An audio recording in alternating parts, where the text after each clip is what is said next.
Bulletin के पेश करता है। काकाजी वेडिंग मॉल वुमेन्स एक्सक्लूसिव, मोती गली, चौमोहल्ला पैलेस रोड, हैदराबाद। अस्सलाम वालेकुम, आदाब। मैं हूं मोहसिन और आप देख रहे हैं BBN न्यूज़। आइए शुरुआत करते हैं आज के खबरनामे की और नजर डालते हैं हेडलाइंस पर।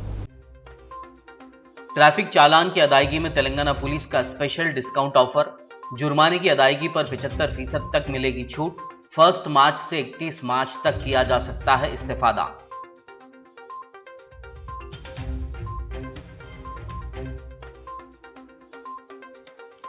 तेलंगाना स्टेट वक्फ बोर्ड मेंबर्स इलेक्शन का पुरअमन इनेकाद।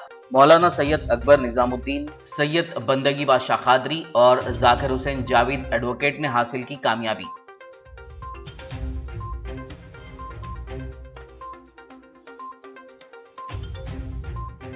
तेलंगाना कानून साज असेंबली और काउंसिल में 7 मार्च से शुरू होगा बजट सेशन। 6 मार्च को प्रगति भवन में केसीआर ने तलब किया रियासती काबीना इजलास।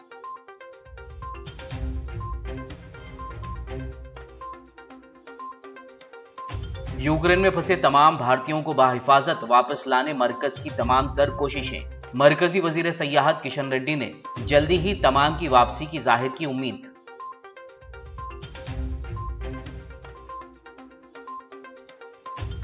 शहर हैदराबाद के करमन घाट में मंदिर के पास एहतजाज के लिए जमा हो रहे थे बीजेपी कायदीन और कारकुनान। पुलिस ने रुकने असेंबली रघुनंदन राव समेत दीगर को प्रिवेंटिव कस्टडी में ले लिया।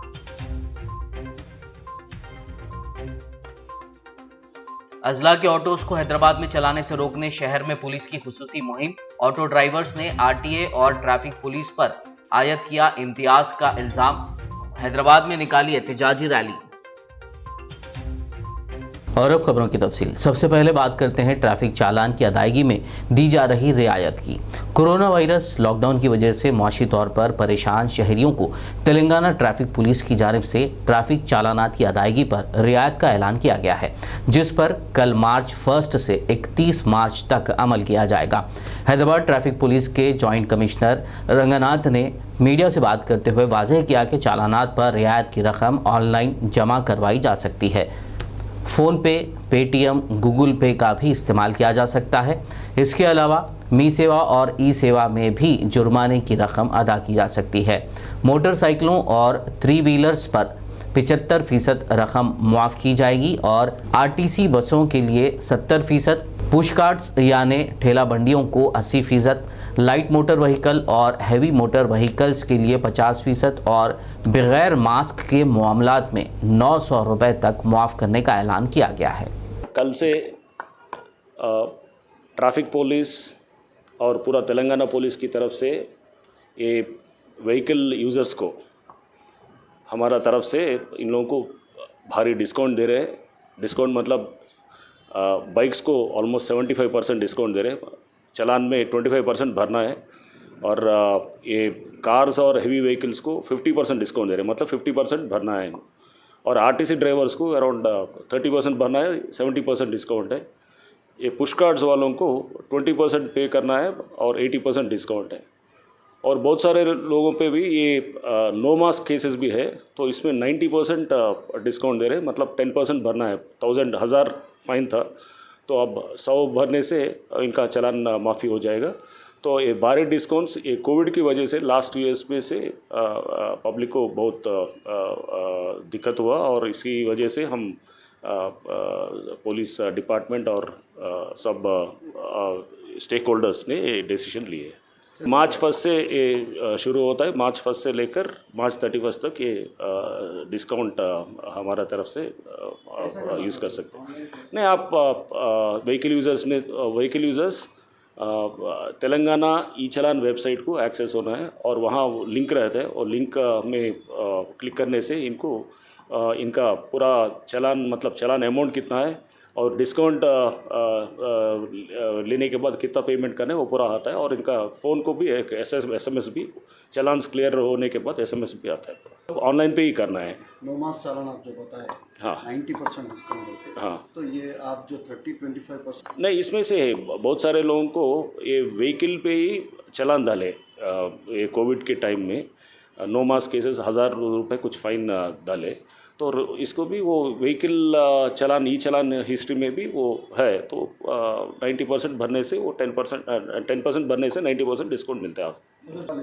नहीं, कुछ नहीं है, यूज़र चार्जेस भी पूरा इसमें 25% में ही इंक्लूडेड है सब। वर्क करते वो लोग जो है ना एक्स्ट्रा चार्जेस लेते हैं हम तुम्हारे काम नहीं, किसी को इसलिए वर्चुअल मोड में कर रहे हैं, और आप फ़ोन से भी कर सकते हैं, पेटीएम से कर सकते हैं, गूगल पे से भी कर सकते हैं आप, और अगर जाना है तो ई सेवा मी सेवा सेंटर्स में भी जाके वहाँ से भी कर सकते हैं। तो इतना पेमेंट गेटवेज को, मतलब बैंक को जाके वहाँ से भी कर सकते हैं, तो इतना पेमेंट गेटवेज है। तो अगर इसमें कुछ प्रॉब्लम है तो हमारा कंपाउंड बूथ को भी कंपाउंडिंग बूथ भी है, वहाँ भी आके वहाँ भी भर सकते हैं। नहीं, हेल्पलाइन नंबर नहीं है, हेल्पलाइन। तेलंगाना स्टेट वक्फ बोर्ड मेंबर्स इलेक्शन का पुरअमन इनेकाद अमल में आया, जिसमें मुतवल्ली ज़ुमरे के तहत मौलाना सैयद शाह अली अकबर निज़ामुद्दीन हुसैनी साबेरी और अबुल फातेह बंदगी बादशाह खादरी, जबकि बार काउंसिल ज़ुमरे में जाकिर हुसैन जावेद एडवोकेट ने वक्फ बोर्ड मेंबर की हैसियत से कामयाबी हासिल की। इस मौके पर दीगर ने कामयाब उम्मीदवारान की गुलपोशी करते हुए मुबारकबाद दी और नेक तमन्नाओं का इजहार किया। तेलंगाना कानून साज असेंबली व काउंसिल में माली साल 2022-23 के लिए बजट इजलास 7 मार्च से शुरू होगा। सीएम केसीआर ने बजट को मंजूर करने के लिए 6 मार्च को प्रगति भवन में रियासती काबीना का इजलास तलब किया है। वजीर फाइनेंस हरीश राव 7 मार्च को असेंबली में बजट पेश करेंगे। बजट इजलास की कार्रवाई कितने दिनों के लिए चलाई जाएगी, इस बात का फैसला बीएसी मीटिंग में किया जाएगा। मरकजी वजीर सयाहत जी किशन रेड्डी ने कहा है कि यूक्रेन में फंसे तमाम भारतीयों को बाहिफाजत मुल्क वापस लाने के लिए तमाम तर कोशिशें जारी हैं। उन्होंने शहर हैदराबाद में मीडिया से बात करते हुए कहा कि कम स्टाफ की वजह से यूक्रेन में हिंदुस्तानी सफारत खाने को तकनीकी दुश्वारियों का सामना करना पड़ रहा है। किशन रेड्डी ने कहा कि तजुर्बेकार अहदेदारों की राय हासिल की जा रही है। उन्होंने तयखुन दिया कि यूक्रेन में फंसे तमाम हिंदुस्तानियों की वतन वापसी के लिए मुमकिन इक़दाम को यकीनी बनाया जा रहा है। उन्होंने कहा कि शहरियों की वापसी के लिए हिंदुस्तान की तरह दीगर ममालिक ने राहत ऑपरेशन शुरू नहीं किया है। उन्होंने मज़ीद कहा कि मरकज़ के इक़दाम को तमाम का ताउन दरकार है। उन्होंने यकीन जाहिर किया कि जल्दी ही तमाम हिंदुस्तानियों की वापसी को यकीनी बनाने हुकूमत कामयाब हो सकती है। దాడి చేసి యుద్ధం జరుగుతున్నటువంటి నేపథ్యంలో ఉక్రెయిన్లో చాలా పెద్ద ఎత్తున తెలుగు విద్యార్థులు ఉన్నారు, భారతీయులు ఉన్నారు. ప్రధానంగా మరి ఎంబీబీఎస్ చదువుతున్నటువంటి విద్యార్థులే ఎక్కువగా ఉన్నారు.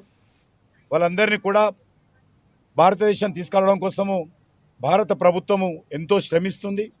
తాత్కాలికంగా ఫ్లైట్ పట్టుకోవడానికి వెళ్ళాలన్నా కూడా సరిహద్దు దాటి ఎవరు కూడా వెళ్ళడానికి ఉండదు. అటువంటి నేపథ్యంలో మరి మనం అందరం కూడా ఆయా దేశాలతో మాట్లాడి ప్రధానమంత్రి గారు ఇమిగ్రేషన్స్ తీసుకొని ఆ విద్యార్థులందరినీ ఉక్రెయిన్ ఉన్నటువంటి చుట్టుపక్కల దేశాలతో మాట్లాడి ఆ దేశాలకు తీసుకెళ్ళి అక్కడ నుంచి విమానాల ద్వారా భారతదేశానికి తరలించేటువంటి కార్యక్రమం చాలా పెద్ద ఎత్తున ఈరోజు భారత ప్రభుత్వము नरेंद्र मोदी गारी नेतृत्व में जरूरी।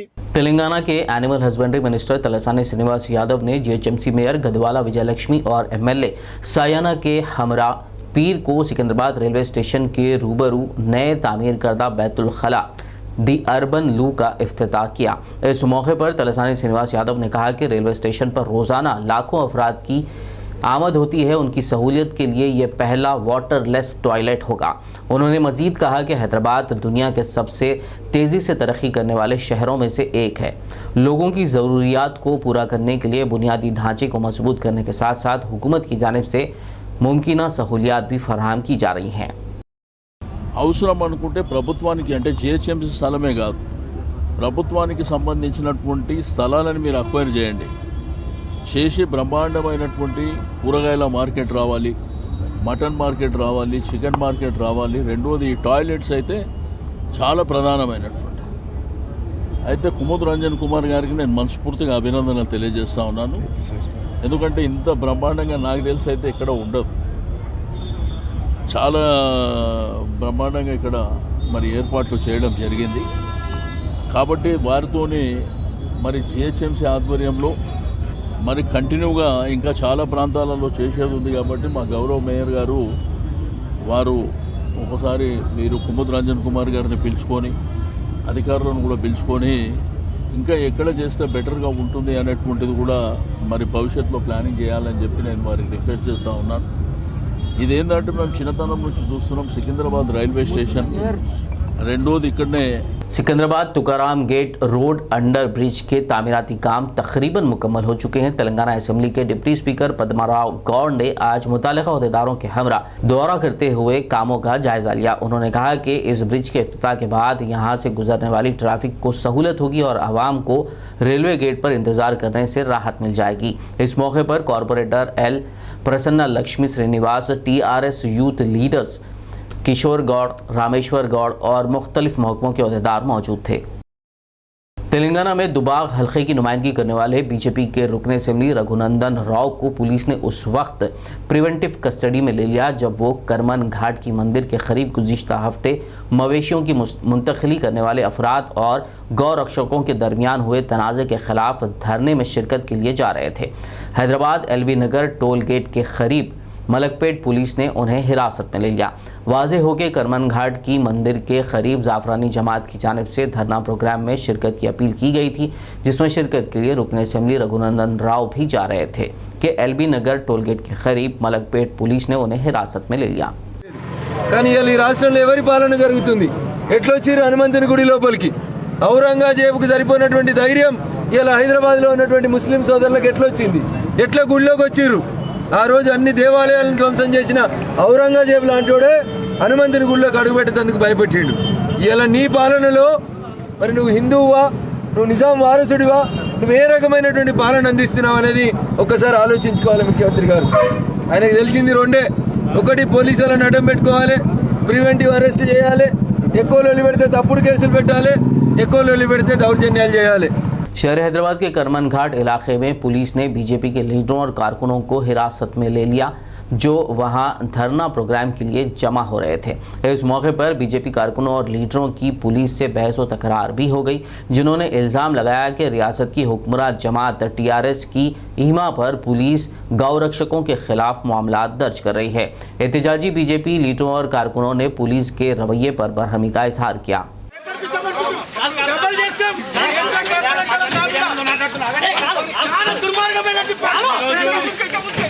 పోలీసుల దౌర్జన్యం ఇదేమి రాజ్యం, ఇదేమి రాజ్యం, ఇదేమి రాజ్యం।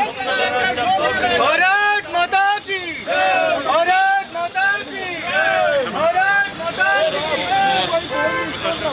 तेलंगाना कांग्रेस के सीनियर लीडर वो MLC जीवन रेड्डी ने जगत्याल डिस्ट्रिक्ट प्रेसिडेंट लक्ष्मण के हमरा मीडिया कॉन्फ्रेंस से खिताब किया। उन्होंने चीफ मिनिस्टर KCR के KG to PG free education scheme को याद दिलाते हुए रियासती हुकूमत पर तनकीद की। उन्होंने कहा कि तालीमी निज़ाम को तब्दील करने के नाम पर इंतहाई कमज़ोर किया जा रहा है ताकि खानगी इदारों की हौसला अफजाई की जा सके।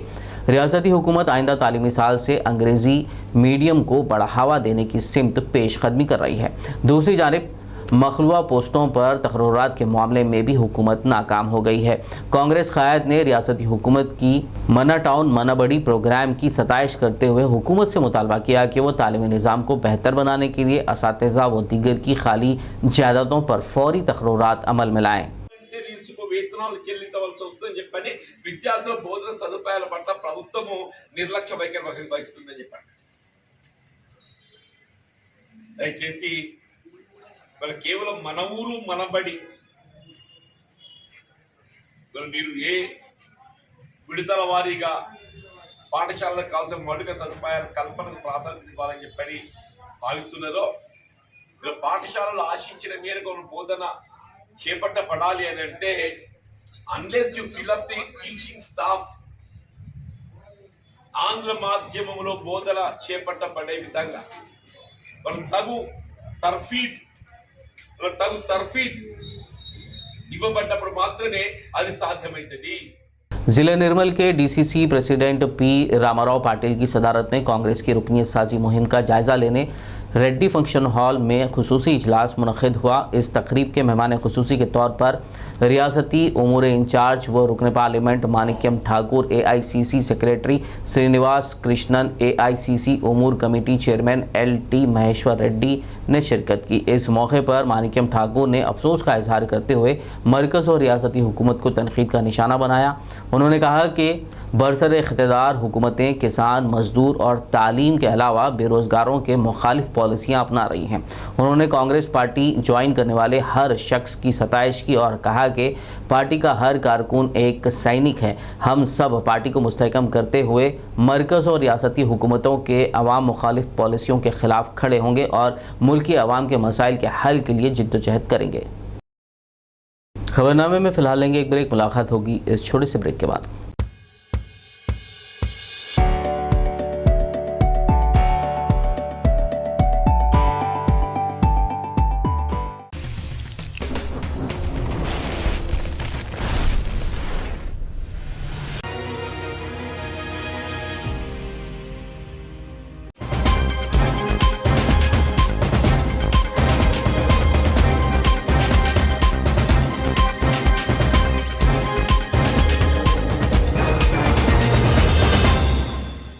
ब्रेक के बाद खबरनामे में आपका दोबारा खैर मकदम है। आइए बढ़ते हैं मज़ीद खबरों की जानिब।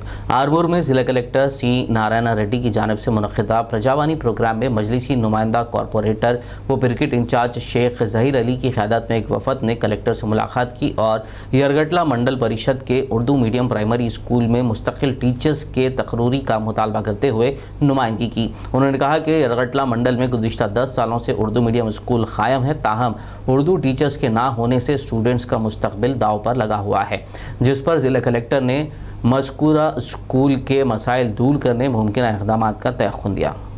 आज मजलिस इत्तेहादुल मुस्लिमीन आरमूर यूनिट की जानिब से जो एयरगटला के अंदर जो उर्दू मीडियम स्कूल है वहाँ पर असातिज़ा की कमी की बात वहाँ के जो मौजूद के गाँव वाले हैं उन लोगों ने हम तक पहुँचाई।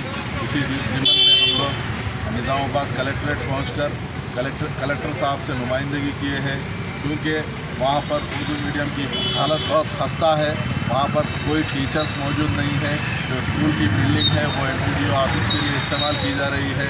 वहाँ के उर्दू मीडियम के जो तलबा और तालिबात हैं वो तेलुगु मीडियम में जाकर बैठने पर मजबूर हैं।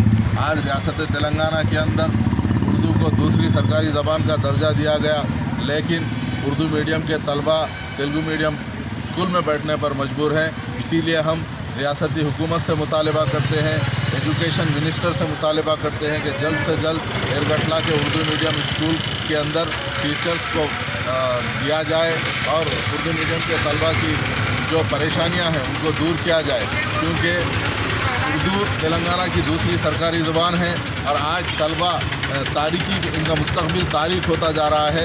इसी पर मजलिस इत्तेहादुल मुस्लिमीन ने कलेक्टर निज़ामाबाद से नारायण रेड्डी साहब से मुलाकात करते हुए तफसील बताई और कहा कि यहाँ पर उर्दू मीडियम के तलबा की बहुत ज़रूरत है और हम मुतालबा करते हैं एजुकेशन मिनिस्टर से, हम मुतालबा करते हैं रियासत तेलंगाना की हुकूमत से, और हम इसके बाद भी खामोश नहीं बैठेंगे जब तक वहाँ पर तलबा असातिज़ा को वहाँ पर अपॉइंट नहीं किया जाएगा।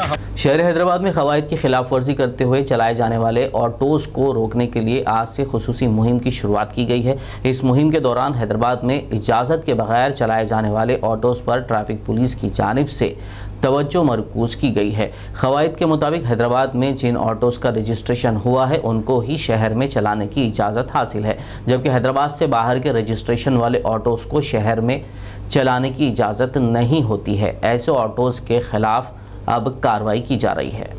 हैदराबाद के मुत्तसिल अजला के ऑटोज़ को शहर में दाखिल होने से रोकने, ऑटो ड्राइवर्स के ख़िलाफ़ कार्रवाई को मज़ालिम और RTA ओहदेदारों, ट्रैफिक पुलिस पर इम्तियाज़ का इल्ज़ाम लगाते हुए हैदराबाद में रैली निकालने की कोशिश की गई। सईदाबाद की सिंगरेनी कॉलोनी से खैरताबाद में वाक़े RTA कमिश्नर के दफ्तर तक ऑटो रैली निकालने की कोशिश की गई, ताहम पुलिस ने इस रैली को नाकाम बना दिया और एहतजाजियों को हिरासत में ले लिया।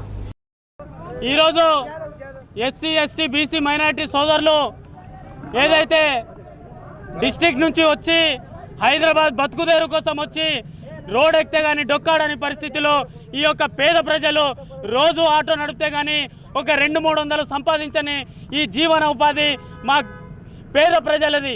అలాంటిది కేవలం కాలుష్య నియంత్రణ కోసమే ఈ గ్యాస్ బండ్లు తెచ్చింది. మరి నేను ఈ ముఖ్యమంత్రి ధోరణి అడుగుతున్నా, మరి కమిషనర్ ఆర్డర్ ఇచ్చిన కమిషనర్ అడుగుతున్నా, ఈరోజు కాలుష్య నియంత్రణ కోసం నువ్వేం చేయాలి? పేద ప్రజల కడుపు కొట్టాలా? నువ్వేం చేస్తున్నావు? నీకు నిజంగా కోపం ఉంటే మా ఈపుల మీద 2 దెబ్బలు కొట్టు, కానీ మా కడుపుల మీద కొట్టే నీకు హక్కు ఎవరిచ్చారు? ఈరోజు డిస్టిక్ బండ్లు హైదరాబాద్లో నడవద్దని ఒక్కొక్క బండికి 30,000 సీజులు చేస్తారు. ఎవనబ్బా సొమ్మది? ఎవరు కడతారు 30,000 సీజులు? చెప్పండి. రోజు 200 300 సంపాదించాను నేను. ఈ ఆటో డ్రైవర్లు 30,000 ఛానళ్ళు వేస్తే ఎవరు కడతారు? హైదరాబాద్ డిస్టిక్ ఆటోలు హైదరాబాద్లో నడవలేమా? ఈరోజు ఇదే ముఖ్యమంత్రి గజ్వేల్ ఎమ్మెల్యే కదా, మరి తెలంగాణ ముఖ్యమంత్రి ఎందుకు అంటుండు?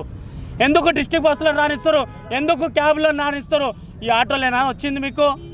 దీంట్లో ఆటోల డ్రైవర్లలో ఈరోజు ఆటో డ్రైవర్ల యూనియన్ అంతోనే ఈరోజు మొత్తం చంపాపేట నుంచి నేనావత్ కిషన్ నాయక్ గారి ఆధ్వర్యంలో ఈరోజు ఆర్టీఏ కమిషనర్ని ముట్టడిస్తున్నాము, ఆర్టీఏ ఆఫీస్ని ముట్టడిస్తాము. ఇదే ఆటోలు తీసుకొని ప్రగతి భవన్ని ముట్టడిస్తాము, హెచ్చరిస్తున్నాము. ఇదే రోజు 1-2 రోజుల్లోనే ఈ సమస్యను పరిష్కరించకపోతే రాబోయే రోజులలో ఆటో డ్రైవర్ల యూనియన్లోనే కొంతమంది ఈ యొక్క బినామీలు, ఈ యొక్క చెంచలు, కొంతమంది ఫైనాన్సర్లు చేస్తున్నటువంటి ఈ యొక్క కారణం ఇది. ఫైనాన్సుల దోపిడీ, ఈ ఫైనాన్సర్లు చేస్తున్నటువంటి దోపిడీ. వీళ్ళు వేల కోట్లు కమిషనర్లకు వీళ్ళకు లంచాలు ఇచ్చి ఈరోజు ఈ ఆటోలో కడుపు కొడుతున్నారు.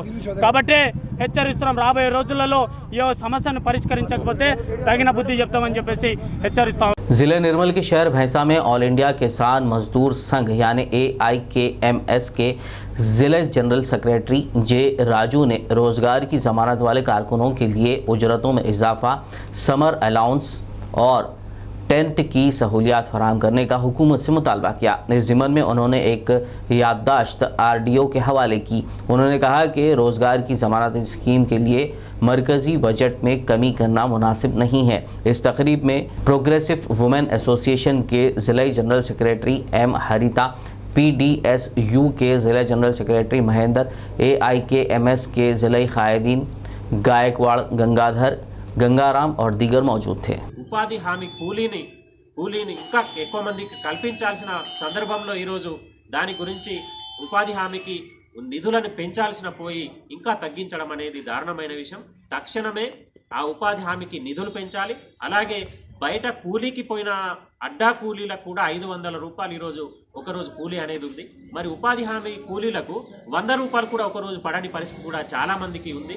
50, 60, 70 రూపాయలకు పడుతున్న పరిస్థితి ఉంది. కాబట్టి కనీసం 500 రూపాయలు కూలీని పెంచాలని చెప్పేసి, అలాగే ఇతర సౌకర్యాలన్నీ కల్పించాలని మేము ఈరోజు డిమాండ్ చేస్తున్నాం.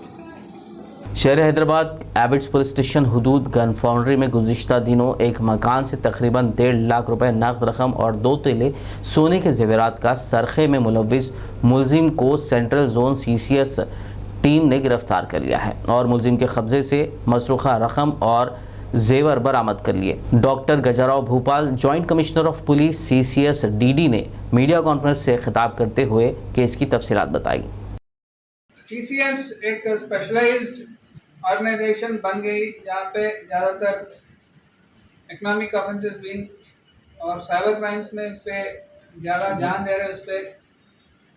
और जो रेगुलर क्राइम है वो ज़्यादातर आजकल police he local law and order police station से काम कर रहे हैं। लेकिन अभी से हम फैसला किए कि हम भी यहाँ भी एक जोन में एक टीम लगा के ये जो चोरियाँ हैं, पिक पॉकेटिंग है, स्नैचिंग है, इसके भी पर भी नज़र डालेंगे। और ऐसा ही सबसे पहली कामयाबी मिली और जिसमें central zone team Abids police station में जो चोरी हुआ उसको डिटेक्ट किए। और इस कामयाबी में SI हनुमंतु और उनके टीम को Hyderabad commissioner of police Anand sir की तरफ से मुबारकबाद देता हूँ। और ऐसा ही काम आगे भी जारी रखेंगे और एक इफेक्टिव ऑर्गेनाइजेशन CCS बनने के लिए पूरी कोशिश कर रहे हैं। ज़िले निज़ामाबाद के हल्के असेंबली आरमूर के अनकापुर देहात के करीब वाक़े टिमरिस स्कूल में क्रिकेट खेलने के दौरान स्टूडेंट्स में हुए झगड़े का मामला सामने आया है। बताया जा रहा है कि ये वाक़या इतवार की शाम उस वक्त पेश आया जब 9th और 10th क्लास के स्टूडेंट्स आपस में क्रिकेट खेल रहे थे। झगड़े के दौरान ज़ख्मी हुए स्टूडेंट्स को अस्पताल मुंतकिल किया गया। वाक़े की इत्तला पर स्टूडेंट्स के वालिदैन ने तशवीश का इजहार करते हुए पुलिस को इत्तला दी और तहक़ीक़ात का मुतालबा किया। మేము మా సార్లు మమ్మల్ని ఆపుతున్నారు, వాళ్ళు కూడా అవుతలేరు. వాళ్ళ టీచర్లను నూకేసి పైకి వచ్చి రాడ్లను పట్టుకొని మా డైనింగ్ హాల్కి వచ్చి డైనింగ్ హాల్ అద్దాలు వాళ్ళు కొట్టిరు. అద్దాలతోటి పొడుద్దామని చెప్పి సార్ని, మా బయలుదేరి సార్ ఉంటారు శంకర్ సార్, ఆ సార్ని కొట్టడానికి వచ్చారు. డస్ట్బిన్లు తీసుకొని నోమనన్ను ఉంటారు అటెండర్, నోమనన్నని కొట్టిరు. అన్న కాలు దెబ్బ తాకింది, అన్న కాలు అందరిని కొట్టి నా చేయి ఫ్రాక్చర్ చేసారు. నేను ఆపుదామని పోయినా, రాడ్లన్నీ తీసి ఇట్లా తీసి ఇష్టం ఉన్నట్టు కొడుతురు. ఎట్లా అంటే అట్లా నేను ఎంత రాడ్ పట్టుకొని ఆపినా ఆడిని అందరికి కొట్టిన్నాను. నా చేయికి దెబ్బ తాకింది. మొత్తం బాయ్స్ వాళ్ళే వేసేసారు. వాళ్ళు ఎందుకు వేసిన మధ్యలో అసలు వాళ్ళకి మాకు ఏం లేదు. క్రికెట్ దేనికో తెలియదు, వాళ్ళు ఏమి వేసిరో తెలియదు. వాళ్ళు వచ్చారు కొడుతూనే ఉన్నారు. మేము ఆపినా కానీ వాళ్ళు ఆగుతలేరు. ఎవ్రీ సండే ఇట్లా జరుగుతుంది. 10th క్లాస్ ఎవ్రీ సండే ఇట్లా జరుగుతుంది. ఎవ్రీ సండే ఏం జరగదు. మేము ఫ్రెండ్గానే ఉంటాం, ఎప్పుడు ఆడతాం మ్యాచ్. వాళ్ళకి ఏమైందో బాల్ వచ్చిందంట, వాళ్ళ తమ్ముని కొట్టి तेलुगु के मशहूर गीत बुलेट बंडी पर हजारों लड़कियों ने एक साथ डांस करते हुए international wonder book of records में रिकॉर्ड दर्ज करवाया। ये गीत सोशल मीडिया पर ट्रेंड में है और इसने लोगों के दिलों को जीत लिया है, जिससे इसकी मकबूलियत का अंदाज़ा लगाया जा सकता है। तेलंगाना के ज़िले जगतियाल में हज़ारों लड़कियों ने यह डांस किया। इसके ऑर्गेनाइजर्स ने international wonder book of records के लिए इस डांस का एहतमाम करवाया था, जिसके बाद इसको international wonder book of records में जगह दी गई।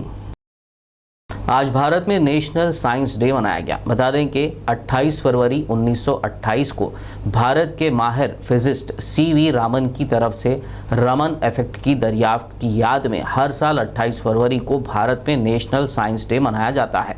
इस ज़िमन में स्कूल्स में साइंस डे मनाते हुए स्टूडेंट्स की जानिब से तैयार करदा प्रोजेक्ट्स की नुमाइश की जाती है। आज तेलंगाना के तकरीबन शहरों में वाक़ स्कूल्स में साइंस डे मनाया गया। शहर भैंसा के इस्लामिया मॉडल हाई स्कूल, शहर बोधन के सनराइजर्स हाई स्कूल में नेशनल साइंस डे मनाया गया, जिसमें अवामी मुंतखबा नुमाइंदे, एजुकेशनल ऑफिसर्स, पुलिस ऑफिसर्स ने मेहमान खुसूसी के तौर पर शिरकत करते हुए स्टूडेंट्स के साइंसी नमूनों का मुशाहिदा किया और स्टूडेंट्स की हौसला अफजाई की।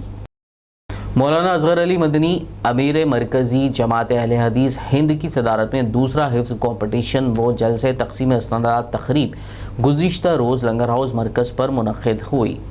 इस दौरान 200 हुफ़्फ़ाज़ को इनामात से नवाजा गया। शेख शोएब मदनी व दीगर ज़िम्मेदारान ने 3 राउंड के मुकाबले जात की निगरानी की। पहले भी जमीयत की जानिब से सूरतुल बकरा और बारियाम का मुसाबका रखा गया था और बड़ा कामयाब रहा वो प्रोग्राम। आज ये दूसरा मुसाबका हिफ्ज़ कुरान करीम है जो शहर हैदराबाद और सिकंदराबाद के सलफ़ी अक़ीदा मदारिस, मकातिब और मसाजिद के माबैन रखा गया है। और ये मुसाबका रखने के दौरान जब हमने तय किया था तो लॉकडाउन का मसला पेश आया। ये फैसला किया कि हम मुसाबका रखेंगे। इसके लिए बाकायदा एक कमेटी तश्कील दी गई मुसाबका हिफ्ज़ कुरान की, और जिसकी जिम्मेदारी या जिसके रईस मुसाबका शेख मोहम्मद शोएब मदनी हफ़िज़ुल्लाह रहे और आपके साथ उलमा की यकीन रही। इस मुसाबक़े में अल्हम्दुलिल्लाह लगभग 272 तलबा ने अपना नाम दाखिल किया और शुरका की तादाद 196 रही।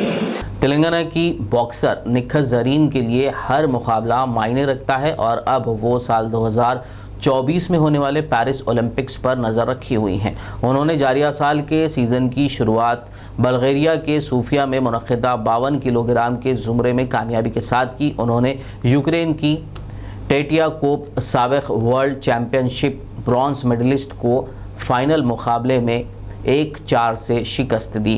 क़ब्ल-ए-ज़ीं सेमीफाइनल मुकाबले में ज़रीन ने टोक्यो ओलंपिक्स की सिल्वर मेडलिस्ट तुर्की की काइगोरोगो को शिकस्त दी थी। अपनी कामयाबी पर ज़रीन ने कहा कि बड़ी शख्सियात के ख़िलाफ़ उन्हें जीतना होगा और हर टूर्नामेंट में अपने आप को साबित करना होगा, क्योंकि कामयाबी ही पेरिस में होने वाले ओलंपिक्स में जाने का वाहिद रास्ता है। आखिर में एक नज़र हेडलाइंस पर। ट्रैफिक चालान की अदायगी में तेलंगाना पुलिस का स्पेशल डिस्काउंट ऑफर। जुर्माने की अदायगी पर 75% तक मिलेगी छूट। 1 मार्च से 31 मार्च तक किया जा सकता है इस्तेफादा।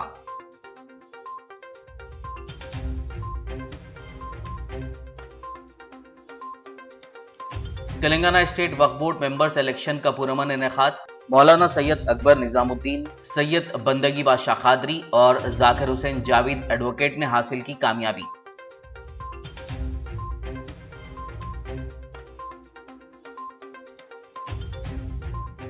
तेलंगाना कानून साज असेंबली और काउंसिल में 7 मार्च से शुरू होगा बजट सेशन। 6 मार्च को प्रगति भवन में केसीआर ने तलब किया रियासती काबीना इजलास।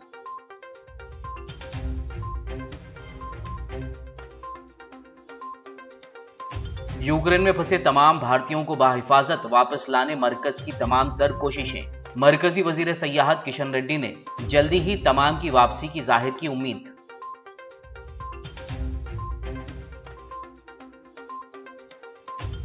शहर हैदराबाद के करमन घाट में मंदिर के पास एहतजाज के लिए जमा हो रहे थे बीजेपी कायदीन और कारकुनान। पुलिस ने रुकने असेंबली रघुनंदन राव समेत दीगर को प्रिवेंटिव कस्टडी में ले लिया।